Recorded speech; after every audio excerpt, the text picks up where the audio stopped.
Hey, what's up guys? My name is Anand and welcome back to my channel. In today's video, I'm going to be talking about LinkedIn ads and what exactly has changed. In 2026, the operating model has completely changed and campaign setup is becoming more automated. Creative production is becoming AI assistant and creator content can be sponsored more systematically. So I will be walking through a few changes that has been happening in LinkedIn space. So the first one is automation.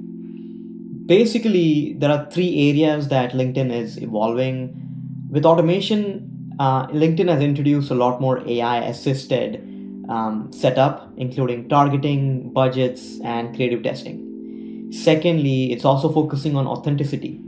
So basically, the platform is making individual voices, employees, executives, creators, and publishers more usable in paid media.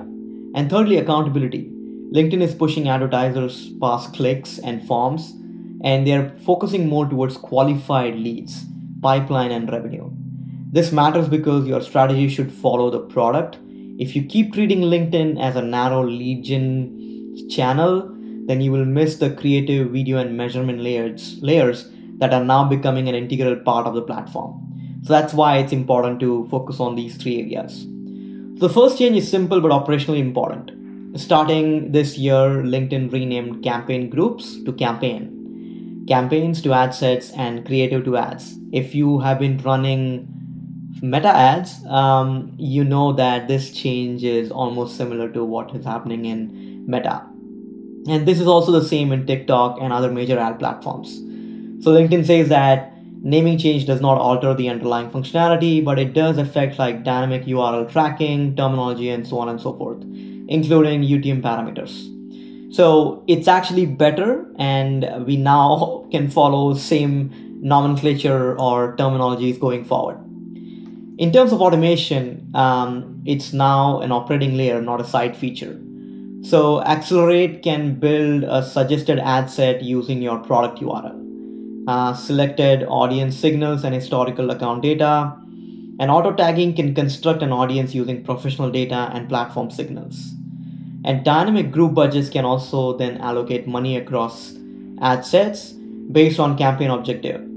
So basically, you can accelerate your campaign creation, you can use auto targeting, and you can use dynamic budget groups.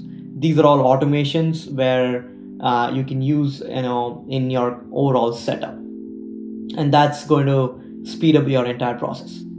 From a creative production standpoint, it's now becoming a system, not a one-off task. So LinkedIn introduced something called as brand kit, AI assisted drafting, ad personalization, AI ad variants, and flexible ad creation. So the workflow is now define your brand, generate a credible first draft, personalize your message with professional attributes, create multiple variants, and let delivery move towards stronger performer.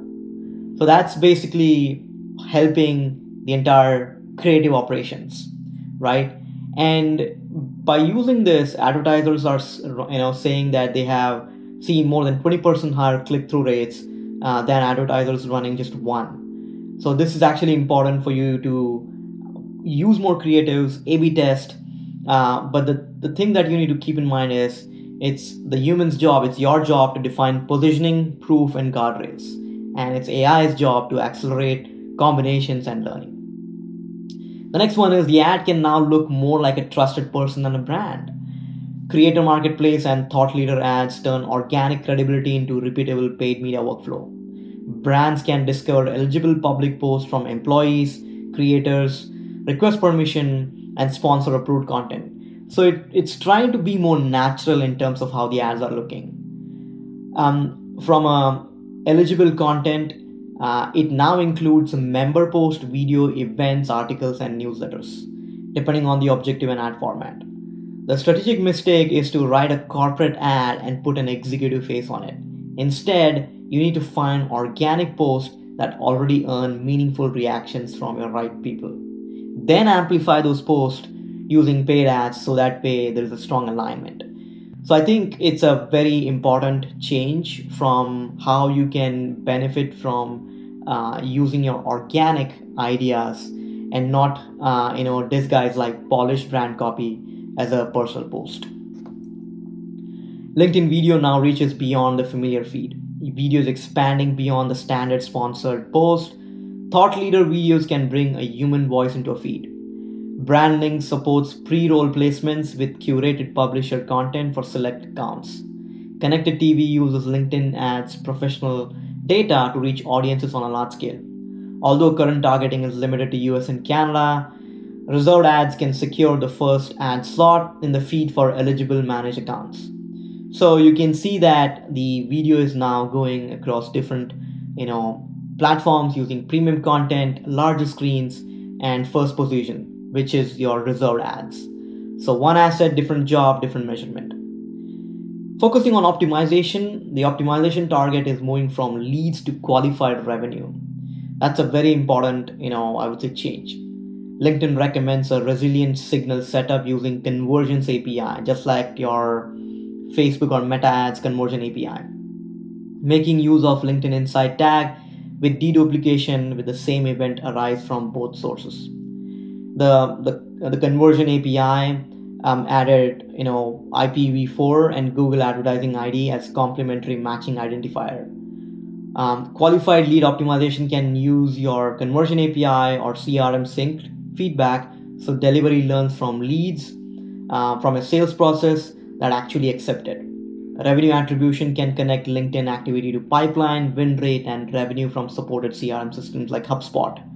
The strategic KPI should therefore move from cost per lead to cost per qualified lead. So again, it's actually helping you to close the entire funnel or the loop. So build the system in an order in such a way that you have the signal, right? You define qualified events, you connect your conversion API, your CRM, you enforce UTM parameters and valid deduplication. Focus on creative, build a message matrix, then produce different types of variants across person-led and brand-led formats, and then distribute so that you are able to reach the right audience. So signal, creative, and distribution is what I would suggest that you need to focus on. Get every format or give every format one clear job. So create demand through thought leader ads, native videos, build consideration using document ads, articles, newsletters, demos, case studies, capture intent using lead gen forms or website conversions, and then help teach the system by feeding the data back using return, marketing qualified leads, sales qualified leads, opportunities, and revenue feedback. So that's how you can come up with this funnel.